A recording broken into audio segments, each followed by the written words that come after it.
Now, how does a state originate? While this is generally, and I think intentionally, confused, it should be made clear from the very outset that law and order, or protection of property and state law and state order and state protection are not one and the same thing. They are not identical things. Just as property and social cooperation based on the division of labor are natural, so the human desire to have one's property protected against natural and also against social disasters such as crime is a completely natural desire.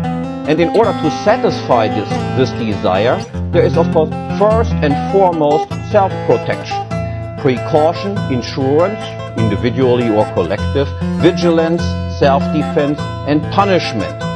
And let there be absolutely no doubt as to the effectiveness of a protection system based on people's willingness of self-defense. This is how law and order was maintained most of the time for most of mankind. In every village, even up to this day, law and order is basically maintained in this way. The American Wild West, which of course was not exactly wild as compared to the current situation, that's the way law and order was maintained there, by people being willing to defend themselves. Moreover, division of labor will then of course naturally also affect the production of security, that of protection services.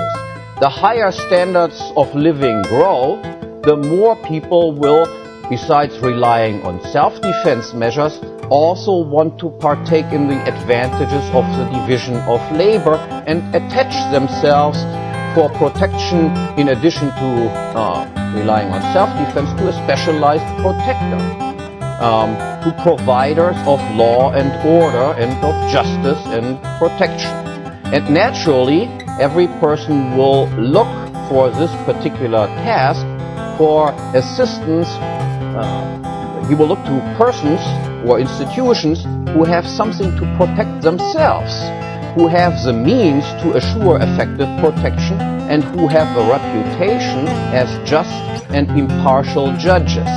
In every society of more than the most minimal degree of complexity, then, there will quickly emerge specific individuals who, on account of having property to defend, having a good reputation and so forth, will assume the role of judges and peacemakers and protectors. And again, every single village up to this day, every small community, and even the Wild West, of course, again, illustrate the truth of this conclusion. Now, protection then is also possible without a state. This should actually be, of course, absolutely obvious, but in an age of statist obfuscation and confusion, it is increasingly necessary to emphasize this elementary and yet, as we will see, very dangerous insight.